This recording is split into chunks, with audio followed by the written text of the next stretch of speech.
Silas jamás creyó en fantasmas. Había cruzado desiertos donde el sol quemaba hasta los pensamientos.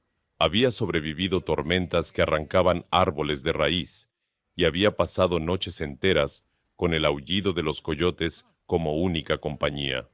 Pero aquella primera noche en su cabaña, después de 3 semanas arreando ganado bajo un cielo implacable, escuchó algo que lo hizo dudar de todo lo que sabía. Fue apenas un susurro, un roce tan leve que podría haber sido el viento colándose entre las tablas viejas del piso. Silas abrió los ojos en la oscuridad, el corazón golpeándole el pecho como un caballo desbocado. Se quedó inmóvil, conteniendo la respiración, esperando, pero el silencio regresó, espeso como la noche misma, y él se convenció de que la fatiga le estaba jugando trucos. Demasiados días sin dormir bien, murmuró para sí mismo, girándose en el catre. La segunda noche, el ruido volvió. Esta vez no fue un susurro, fue el crujido inconfundible de madera bajo peso humano. Silas se incorporó de golpe, la mano buscando instintivamente el rifle junto a su cama. El sonido venía de abajo, del sótano donde guardaba provisiones para el invierno. Alguien, o algo, estaba ahí. No se pueden perder lo que viene. Si aún no están suscritos, este es el momento. Denle al botón, activen la campanita y déjenos en los comentarios desde qué parte del mundo nos están escuchando. Nos hace muy felices saber que están ahí. Silas esperó, el rifle firme entre sus manos callosas. Los minutos pasaron como horas. El crujido no se repitió. Cuando los primeros rayos del amanecer se filtraron por la ventana, bajó el arma y soltó un largo suspiro. Quizás era un animal, un mapache, tal vez, o una zarigüeya buscando refugio del frío que empezaba a morder las noches del territorio, pero no bajó al sótano. Algo en su instinto, ese sexto sentido que lo había mantenido vivo tantos años en tierras salvajes, le decía que esperara. La tercera noche cambió todo. Silas no había podido dormir. Se sentó en la vieja mecedora junto a la ventana, mirando la luna llena derramar su luz plateada sobre las praderas infinitas. El silencio era tan profundo que podía escuchar su propia sangre corriendo por las venas. Y entonces, justo cuando sus párpados comenzaban a pesar, lo oyó. Un murmullo. Voces. Dos voces distintas, suaves como el aleteo de un colibrí, hablando en un idioma que él no comprendía pero que reconoció de inmediato. Era apache. Había convivido lo suficiente con las tribus de la región para distinguir esa cadencia, esas consonantes que parecían talladas en piedra antigua. El corazón de Silas se detuvo por un instante. No eran fantasmas, eran personas, personas vivas, escondidas bajo su propia casa. Su primer impulso fue bajar de inmediato, enfrentar a los intrusos, exigir explicaciones. Pero la razón lo detuvo. Si hubieran querido hacerle daño, habían tenido 3 noches para intentarlo. 3 noches donde él había dormido vulnerable, sin sospechar nada. Y no lo habían hecho. Eso significaba algo.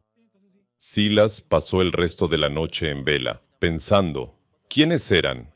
¿Por qué se escondían? ¿Qué los había llevado a refugiarse en el sótano de un extraño? Las preguntas daban vueltas en su cabeza como hojas en un remolino. Cuando el sol comenzó a pintar el horizonte de naranja y rosa, Silas tomó una decisión. No los enfrentaría con un arma, no llamaría al sheriff del pueblo, no haría nada de lo que la mayoría de los hombres en su situación harían. Esperaría una noche más. Y luego bajaría a ese sótano, pero no como un cazador buscando presa. Bajaría como un hombre buscando respuestas. Se levantó de la mecedora, los huesos protestando después de tantas horas sin moverse. Caminó hasta la cocina y puso a hervir agua para el café. Mientras el aroma llenaba la cabaña, sus ojos se posaron en la trampilla del sótano, esa puerta de madera gastada que había ignorado durante meses. Una noche más, se dijo en voz alta, como si necesitara escuchar las palabras para creerlas. No sabía que esa decisión, ese simple acto de esperar en lugar de actuar, Cambiaría su vida para siempre. No sabía que bajo esas tablas viejas había una historia de supervivencia que haría palidecer cualquiera de sus propias aventuras. Solo sabía una cosa, que el desierto le había enseñado a respetar los misterios, a no forzar las respuestas, a dejar que la verdad llegara a su propio tiempo. Y la verdad estaba a punto de llegar. Mañana sería la cuarta noche. La cuarta noche llegó con una luna tan brillante que parecía de día. Silas había pasado las horas anteriores preparándose, aunque no sabía exactamente para qué. Limpió la lámpara de aceite hasta que el vidrio brilló como cristal. Preparó una olla de frijoles, más de lo que un hombre solo podría comer, y dejó su rifle en el rincón más alejado de la cabaña. Si iba a hacer esto, lo haría desarmado. Lo haría como un hombre que busca entender, no como uno que busca destruir. Cuando la noche cayó como un manto sobre la pradera, Silas encendió la lámpara. La llama tembló un momento antes de estabilizarse, proyectando sombras danzantes sobre las paredes de madera. Se acercó a la trampilla del sótano con pasos lentos, deliberados, sintiendo el peso de cada decisión que lo había llevado hasta ese momento. Se arrodilló junto a la puerta, y antes de abrirla habló en voz alta. «Voy a bajar», dijo, su voz firme, pero sin amenaza. «No llevo armas, solo quiero hablar». No hubo respuesta. Solo el silencio espeso de la noche. Silas levantó la trampilla. Las bisagras oxidadas protestaron con un quejido que resonó en toda la cabaña. Debajo, la oscuridad era absoluta, tan densa que parecía tener sustancia propia. Bajó la lámpara primero, iluminando los escalones de madera que descendían hacia lo desconocido. Cada peldaño crujía bajo su peso. 1, 2, 3. El aire se volvía más frío con cada paso, más húmedo, cargado con el olor de tierra y tiempo. 4, 5, 6 escalones, y sus botas tocaron el suelo de tierra apisonada del sótano. Levantó la lámpara, y la luz se expandió por el pequeño espacio. Y entonces las vio. En el rincón más alejado, dos figuras se apretaban una contra la otra como si intentaran fusionarse con las sombras. Dos mujeres jóvenes, sus ojos oscuros brillando con el reflejo de la llama, enormes de miedo, pero también de algo más, determinación, la voluntad de sobrevivir que Silas había visto en los ojos de animales acorralados. Pero ellas no eran animales, eran seres humanos, jóvenes, asustadas, temblando de frío o de terror, vestidas con ropas gastadas que alguna vez habían sido hermosas. Silas no se movió, no quería asustarlas más de lo que ya estaban. «No voy a hacerles daño», dijo lentamente, bajando la lámpara para que la luz no la cegara. «Esta es mi casa, pero ustedes están temblando de frío y probablemente de hambre. Nadie debería sufrir así». Las mujeres intercambiaron una mirada rápida. La mayor, de quizás 25 años, tenía el rostro de alguien que ha visto demasiado en muy poco tiempo. La otra era más joven, tal vez apenas dejando la adolescencia, y se aferraba a su compañera como si fuera lo único sólido en un mundo que se derrumbaba. Pasaron segundos que parecieron horas. Finalmente, la mayor habló. «Nos escondemos». Su español era vacilante, fragmentado, pero comprensible. «Hombres malos. Buscan». Silas asintió lentamente. No necesitaba más explicaciones. Conocía las historias, sabía lo que estaba pasando en el territorio, cómo las tribus eran dispersadas, cómo familias enteras eran separadas, cómo algunos aprovechaban el caos para cazar personas como si fueran animales. «¿Cuánto tiempo llevan aquí?», preguntó. La mujer dudó antes de responder. 8, 9 soles. Entramos cuando casa vacía, tormenta grande. Pensamos, una noche, pero luego tú volviste. 9 días. Habían sobrevivido 9 días en ese sótano oscuro y frío, alimentándose de quién sabe qué, bebiendo quién sabe de dónde, todo, mientras él dormía arriba sin sospechar nada. Silas sintió algo apretarse en su pecho. No era miedo, era algo más profundo, más antiguo. Era la misma sensación que había tenido años atrás, cuando encontró un potro abandonado en medio del desierto, tan débil que apenas podía mantenerse en pie. Ese potro ahora era su caballo más fiel. Tengo comida arriba, dijo finalmente. Frijoles calientes, agua limpia, mantas. La mujer mayor lo miró fijamente, buscando en sus ojos cualquier señal de engaño. Silas sostuvo su mirada sin parpadear. Había aprendido hace mucho que la verdad no necesita adornos, que la honestidad tiene un brillo propio que cualquiera puede reconocer. ¿Por qué?, preguntó ella. ¿Por qué ayudar? Silas se encogió de hombros, un gesto simple que contenía toda una filosofía de vida. Porque puedo, porque ustedes lo necesitan, porque mi madre me enseñó que uno no le da la espalda a quien sufre, sin importar de dónde venga o cómo se vea. La joven menor dijo algo en apache, demasiado rápido para que Silas entendiera. La mayor asintió y lentamente comenzaron a levantarse. Sus piernas temblaban, debilitadas por días de inmovilidad y escasa alimentación. Silas extendió su mano. La mayor la miró un momento y luego, con una confianza que él sabía que no había dado fácilmente en mucho tiempo, la tomó. «Me llamo Silas», dijo mientras la ayudaba a subir el primer escalón. «Chenoa», respondió ella, y señalando a su compañera, «Nayeli, mi hermana». Subieron los escalones juntos, dejando atrás la oscuridad del sótano, caminando hacia la luz temblorosa de la cabaña. Silas no lo sabía entonces, pero ese simple gesto de extender su mano había iniciado algo que ninguno de ellos podía imaginar. Los primeros rayos del amanecer encontraron a Chenoa y Nayeli dormidas junto a la chimenea, envueltas en las mantas más gruesas que Silas pudo encontrar. Habían comido en silencio la noche anterior, 3 platos de frijoles cada una, como si no hubieran probado alimento en semanas. Quizás así había sido. Silas las observó desde su mecedora, una taza de café humeante entre las manos. En la luz dorada de la mañana, podía ver mejor sus rostros. Chenoa tenía una cicatriz pequeña en la ceja izquierda, una marca que hablaba de peligros superados.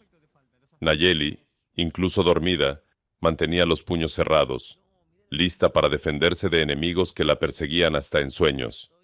¿Qué habrían vivido para llegar hasta aquí? La respuesta llegó poco a poco, en fragmentos, durante los días que siguieron. Chenoa era la que más hablaba, su español mejorando con cada conversación, como si las palabras hubieran estado dormidas en su memoria esperando la oportunidad de despertar. Su tribu había vivido en paz durante generaciones en las montañas del norte, pero hacía 3 lunas, todo cambió. Hombres llegaron con papeles que decían que esas tierras ya no les pertenecían. Cuando la tribu se negó a moverse, los hombres regresaron, pero esta vez no con papeles. Familia separada, contó Chenoa una tarde, mientras ayudaba a Silas a reparar la cerca del corral. Padre llevado a un lado, madre otro. Nosotras corrimos, Nayeli y yo. Corrimos muchos días. Silas clavó un poste en la tierra con más fuerza de la necesaria. ¿Y los hombres que las buscan? Chenoa miró hacia el horizonte, sus ojos oscuros reflejando distancias que iban más allá de lo visible. Ofrecen recompensa. Dicen que somos, ¿cómo se dice? Propiedad, que debemos volver. La palabra golpeó a Silas como un puñetazo. Propiedad. Seres humanos reducidos a objetos, a cosas que se pueden poseer y reclamar. El café de esa mañana le supo amargo por el resto del día. Pero la vida en la pradera no se detenía por tragedias. El sol seguía saliendo. Los caballos necesitaban ser alimentados. La tierra exigía trabajo. Y poco a poco, sin que ninguno lo planeara, comenzaron a construir algo juntos. Nayeli resultó tener un don natural con los animales. Los caballos de Silas, normalmente nerviosos con extraños, se calmaban en su presencia como si ella hablara un idioma que ellos entendían. En pocos días, el Mustang más salvaje del corral comía de su mano. «Tu hermana tiene magia», comentó Silas una mañana, observando la escena. Chenoa sonrió, la primera sonrisa genuina que él le había visto. No magia, conexión. Nayeli siempre entendió a los animales mejor que a las personas. Desde niña, curaba pájaros rotos, cuidaba crías abandonadas. A cambio del refugio, las hermanas comenzaron a enseñarle a Silas cosas que ningún libro podría contener. Chenoa le mostró plantas que crecían silvestres en la pradera, hierbas que él había pisado 1000 veces, sin saber que podían curar fiebres o aliviar dolores. Nayeli le enseñó a leer el viento, a predecir tormentas con días de anticipación, observando el vuelo de los pájaros. El cielo habla, explicó Nayeli una tarde, rompiendo su habitual silencio. Solo hay que escuchar. Dos mundos completamente diferentes, separados por idiomas, por costumbres, por toda una historia de desconfianza y conflicto. Y sin embargo, ahí estaban, encontrando un terreno común en las tareas simples del día a día. Pero Silas sabía que esa paz era frágil. Cada vez que iba al pueblo por provisiones, sentía los ojos sobre él. Las preguntas que nadie hacía directamente, pero que flotaban en el aire como polvo. ¿Por qué compraba tanta comida un hombre que vivía solo? ¿Por qué había luces en su cabaña hasta tan tarde? El pueblo era pequeño, y los secretos no duraban mucho en lugares así. Una tarde, mientras cargaba sacos de harina en su carreta, escuchó una conversación que heló su sangre. Dicen que hay recompensa grande, decía un hombre en la tienda. 2 indias escapadas. El que las encuentre se hace rico. Silas apretó los puños, pero mantuvo el rostro impasible. No podía mostrar interés, no podía levantar sospechas. ¿Y por dónde buscan?, preguntó otro. Por todas partes. Llegaron cazadores hace 2 días, 3 hombres. Dicen que tienen información de que las fugitivas están en esta zona. El camino de regreso a la cabaña nunca le pareció tan largo. El sol se ocultaba tras las montañas cuando finalmente llegó, el corazón latiéndole con fuerza. Chenoa lo esperaba en el porche, su expresión cambiando al ver el rostro de Silas. ¿Qué pasa? Silas bajó de la carreta y la miró directamente a los ojos. Tenemos problemas. Hay hombres en el pueblo, cazadores. Las están buscando. Los ojos de Chenoa se oscurecieron, pero no con miedo, con algo más peligroso. Determinación. Entonces debemos prepararnos, dijo simplemente. Esa noche, mientras las estrellas brillaban indiferentes sobre la pradera, 3 personas de mundos diferentes se sentaron a planear su siguiente movimiento. Ninguno sabía exactamente qué venía, pero todos sabían una cosa: ya no estaban solos. Y en el territorio salvaje, eso podía significar la diferencia entre sobrevivir y desaparecer. Llegaron al tercer día, exactamente como Silas había temido. El sol apenas comenzaba a trepar por el horizonte cuando el sonido de cascos rompió el silencio de la mañana. 3 jinetes emergieron del camino polvoriento, sus siluetas recortadas contra la luz dorada del amanecer. Montaban caballos oscuros y vestían ropas de cuero gastado, el uniforme no oficial de quienes hacían de la cacería de personas su forma de vida. Silas los vio venir desde la ventana. Su estómago se contrajo, pero su rostro permaneció de piedra. «Al sótano», ordenó en voz baja. «Ahora. No hagan ruido». Chenoa tomó la mano de Nayeli y desaparecieron por la trampilla en cuestión de segundos, moviéndose con la agilidad silenciosa de quienes han aprendido a ser invisibles para sobrevivir. La puerta de madera se cerró justo cuando los cascos se detuvieron frente a la cabaña. Silas tomó aire, se ajustó el sombrero y salió al porche. El líder del grupo era un hombre corpulento de barba descuidada y ojos pequeños que parecían calcular el valor de todo lo que miraban. A su lado, 2 compañeros igualmente rudos observaban la propiedad con una mezcla de curiosidad y codicia. «Buenos días, amigo», dijo el barbudo, sin desmontar. Su voz tenía el tono falso de quien practica la amabilidad como táctica. «Bonita propiedad tiene usted aquí». Silas se apoyó contra el marco de la puerta, brazos cruzados, bloqueando la entrada. «¿Qué se les ofrece?» «Andamos buscando algo, o más bien, a alguien». El hombre sacó un papel doblado de su chaqueta. «2 indias, fugitivas. Hay buena recompensa por ellas». «Aquí no hay nadie más que yo». El barbudo sonrió, mostrando dientes amarillentos. «¿Seguro? Porque tenemos información de que podrían estar por esta zona. Y usted vive muy solo aquí, amigo. Nadie lo culparía si un par de fugitivas se hubieran escondido sin que usted lo supiera. Conozco cada rincón de mi tierra. Nadie se esconde aquí. Los tres hombres intercambiaron miradas. El más joven, un tipo flaco con una cicatriz que le cruzaba la mejilla, desmontó. ¿Le importa si echamos un vistazo? Solo para estar seguros. Sí me importa. La voz de Silas se endureció. Esta es propiedad privada. El barbudo desmontó ahora, sus botas levantando polvo al tocar el suelo. Era más alto de lo que parecía sobre el caballo, y caminó hacia el porche con la confianza de alguien acostumbrado a intimidar. Mire, no queremos problemas. Solo entramos, revisamos, y si no hay nada, nos vamos. Simple. No. La palabra quedó suspendida en el aire como un disparo. El barbudo se detuvo a 3 pasos del porche, su sonrisa falsa desapareciendo. ¿Perdón? Dije que no. No van a entrar a mi casa. No sin mi permiso. Y no tienen mi permiso. El tercer hombre, que había permanecido en silencio hasta entonces, desmontó y comenzó a caminar hacia el costado de la cabaña. Voy a revisar el establo, anunció. Silas se movió con una velocidad que sorprendió a todos, incluido él mismo. En 3 zancadas bajó del porche y se interpuso en el camino del hombre. «No van a revisar nada». «Apártate, viejo». Lo que pasó después fue un torbellino de movimiento y polvo. El hombre intentó empujar a Silas, pero el vaquero había pasado 30 años domando caballos salvajes, y su cuerpo sabía cómo plantarse contra fuerzas superiores. Agarró el brazo del atacante, giró y lo lanzó contra el abrevadero de los caballos. El chapoteo fue seguido por un rugido de furia. El tipo de la cicatriz se lanzó desde atrás, pero Silas lo escuchó venir. Se agachó en el último momento y el impulso del atacante lo llevó directo contra la cerca del corral, que crujió pero no cedió. El barbudo sacó un cuchillo.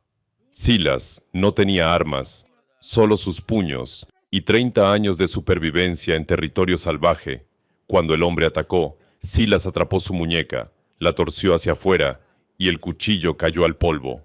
Un golpe seco en el estómago dobló al barbudo por la mitad, pero eran 3 contra 1, y la ventaja numérica comenzó a pesar. El hombre del abrevadero se levantó empapado y furioso, embistiendo como un toro. El impacto envió a Silas contra la pared de la cabaña, el aire escapando de sus pulmones.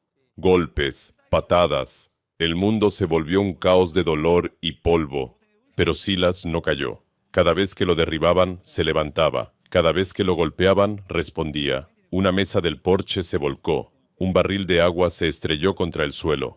La pelea se movió de un lado a otro del patio como una tormenta viva. Finalmente, sangrando de la ceja y con el labio partido, Silas logró llegar hasta donde había dejado su rifle esa mañana. Lo levantó y apuntó.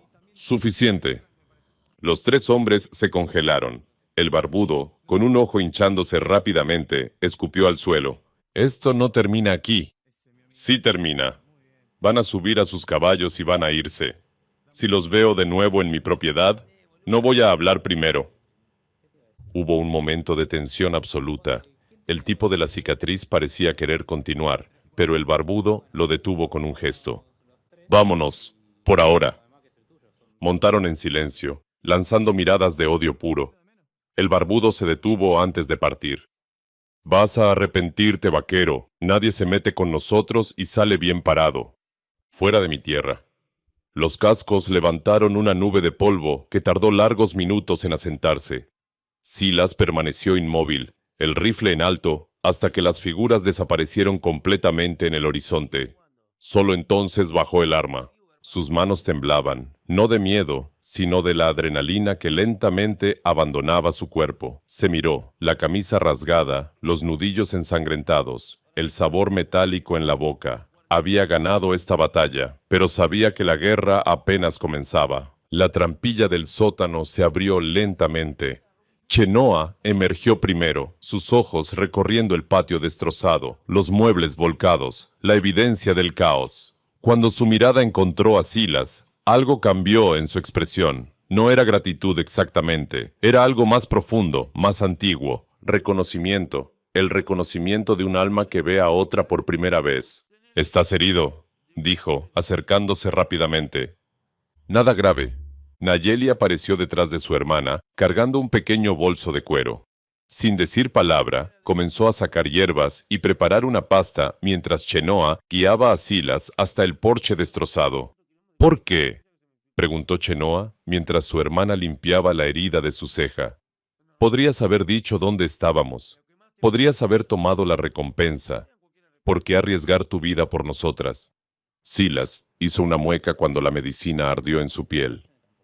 «Porque hay cosas que el dinero no puede comprar, y hay cosas que un hombre no puede hacer y seguir mirándose al espejo».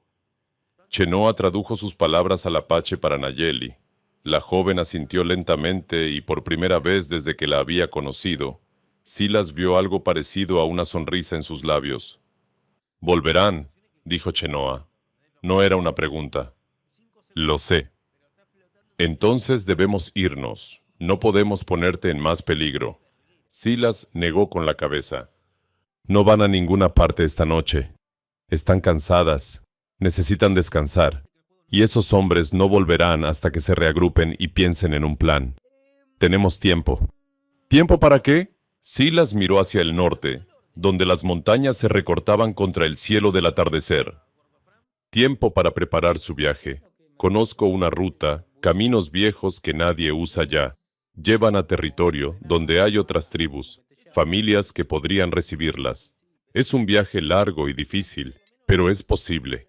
Chenoa lo miró largamente. En sus ojos oscuros, Silas pudo ver el peso de todas las decisiones que había tenido que tomar, todos los sacrificios que había hecho para mantener a su hermana a salvo. «¿Por qué nos ayudas tanto?», susurró. «No nos conoces. No nos debes nada». Silas se quedó en silencio un momento, buscando las palabras correctas. «Hace muchos años, cuando yo era joven y estúpido, me perdí en el desierto. Estuve 3 días sin agua, caminando en círculos bajo un sol que quería matarme. Cuando ya no podía dar un paso más, cuando pensé que todo había terminado, alguien me encontró. Un anciano apache, solo en medio de la nada. Me dio agua. Me llevó a su campamento. Me salvó la vida sin pedir nada a cambio». Hizo una pausa, los recuerdos brillando en sus ojos. Cuando le pregunté por qué lo había hecho, me dijo algo que nunca olvidé. «En el desierto, todos somos hermanos. El sol no distingue entre pieles, y la sed tampoco. Solo sobrevivimos si nos cuidamos unos a otros». Nayeli había dejado de aplicar la medicina. Ambas hermanas lo miraban con una intensidad que él podía sentir como calor en la piel. «Esa deuda nunca la pagué», continuó Silas. «Ese anciano desapareció antes de que pudiera agradecerle apropiadamente. Pero quizás esto es mi oportunidad de devolver lo que me dieron». El sol terminó de ocultarse, pintando el cielo de púrpura y naranja.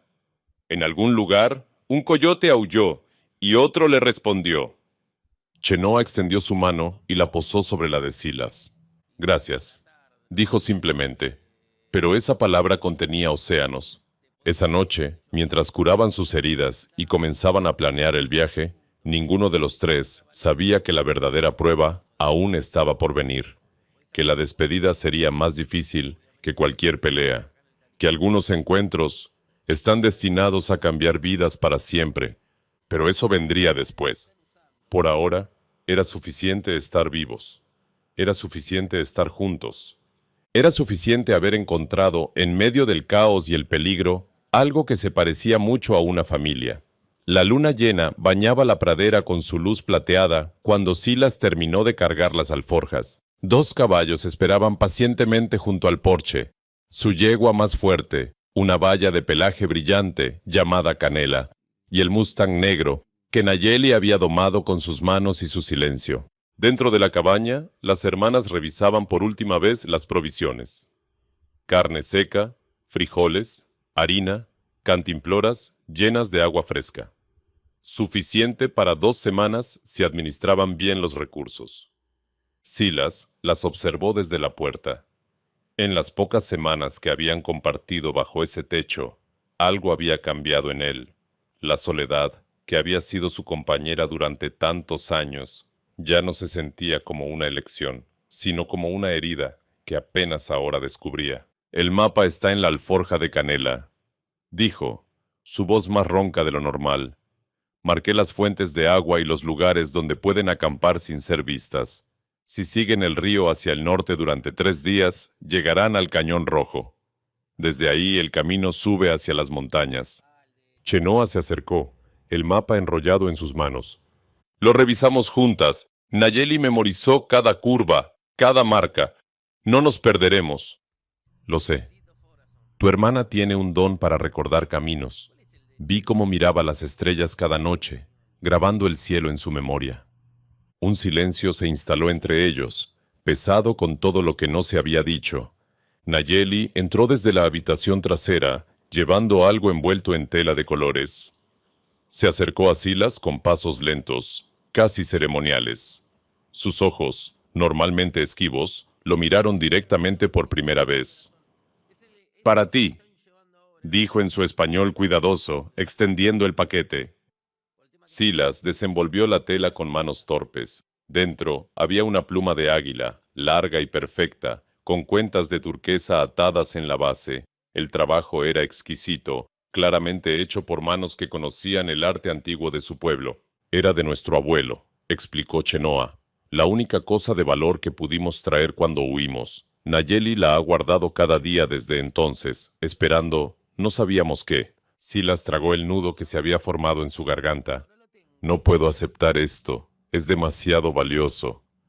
Por eso te la damos, dijo Nayeli, y sus palabras cayeron en el silencio como piedras en agua quieta. Abuelo decía que las plumas de águila solo pertenecen a quienes tienen el espíritu del protector. Tú nos protegiste sin conocernos, peleaste por nosotras sin deberlo. Abriste tu casa cuando otros habrían cerrado sus puertas. Hizo una pausa, buscando las palabras correctas en un idioma que no era el suyo. Tú eres buena persona. Corazón grande. Abuelo habría dicho que tienes alma de guerrero, pero no el guerrero que busca pelear. El guerrero que pelea para que otros no tengan que hacerlo. Silas sintió algo húmedo en sus mejillas y se dio cuenta, con sorpresa, de que eran lágrimas. No recordaba la última vez que había llorado, quizás cuando enterró a su madre, hacía ya tantos años que parecía otra vida. Gracias, logró decir. La cuidaré como si fuera lo más valioso que tengo, porque lo es. Chenoa se adelantó y, sin aviso, abrazó a Silas. El vaquero se quedó rígido por un momento, desacostumbrado al contacto humano, pero luego sus brazos la rodearon con una gentileza que no sabía que poseía. Nunca olvidaremos lo que hiciste, susurró ella contra su hombro. Cuando cuente esta historia a mis hijos algún día, les hablaré del hombre que nos devolvió la fe en la bondad. Nayeli se unió al abrazo, sus brazos delgados pero fuertes rodeándolos a ambos. Por un momento, fueron más que 3 extraños unidos por la circunstancia. Fueron algo parecido a una familia. Cuando se separaron, la luna había avanzado en el cielo. Era hora. Silas ayudó a Nayeli a montar el Mustang negro, ajustando los estribos a su medida. El caballo resopló suavemente, reconociendo el peso familiar de la joven que lo había conquistado con paciencia y cariño. Chenoa montó a Canela con la gracia natural de quien ha crecido entre caballos. Miró hacia el norte, donde las montañas esperaban como promesas oscuras contra el cielo estrellado, y luego de vuelta a Silas. ¿Estarás bien?, preguntó. Esos hombres podrían volver. Que vuelvan. Ya no encontrarán lo que buscan. Podrían tomar represalias. Silas sonrió, una sonrisa cansada pero genuina. He sobrevivido sequías, tormentas y 30 inviernos en esta tierra. Sobreviviré a unos cuantos cobardes que cazan personas por dinero. Chenoa asintió, pero la preocupación no abandonó sus ojos. Si alguna vez necesitas refugio, viaja al norte, más allá del Cañón Rojo. Pregunta por la tribu del Río Serpiente. Diles que Chenoa y Nayeli te envían. Te recibirán como hermano. Lo recordaré. Los caballos comenzaron a moverse. sus cascos susurrando contra la tierra seca. Silas caminó junto a ellos hasta el límite de su propiedad, donde el camino se perdía en la pradera infinita. Una cosa más, dijo Chenoa, deteniendo a Canela. El viejo apache que te salvó en el desierto, el que te dio agua y te llevó a su campamento. ¿Sí? ¿Recuerdas su nombre?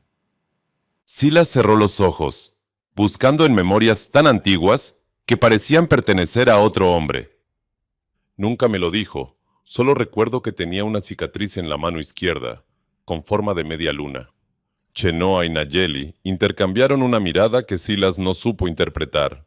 Nuestro abuelo, dijo Chenoa lentamente, tenía una cicatriz así. Se la hizo de joven, salvando a un cachorro de coyote de una trampa. El mundo pareció detenerse.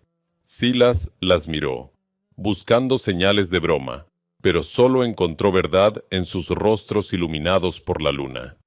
Están diciendo que quizás el destino nos trajo hasta tu puerta por una razón, completó Chenoa. Que quizás las deudas del universo se pagan de formas que no podemos entender. Silas se quedó sin palabras. El anciano del desierto, la pluma del águila, dos hermanas perdidas encontrando refugio en su sótano. Las coincidencias se apilaban hasta formar algo que ya no podía llamarse coincidencia. Cuídense, logró decir finalmente. Ambas. Y tú cuídate, Silas, que el viento esté siempre a tu espalda y el sol nunca en tus ojos. Los caballos reanudaron su marcha. Silas las observó alejarse, dos siluetas que se hacían más pequeñas con cada paso, hasta que se fundieron con las sombras de la pradera y desaparecieron. Se quedó ahí mucho tiempo, solo bajo las estrellas, sosteniendo la pluma de águila contra su pecho. El viento de la noche susurraba entre los pastos, llevándose consigo los últimos ecos de cascos. Cuando finalmente regresó a la cabaña, el amanecer comenzaba a pintar el horizonte de rosa y oro. Se sentó en el porche, en la misma mecedora donde había pasado tantas noches en soledad, y observó nacer el nuevo día. La cabaña estaba vacía de nuevo.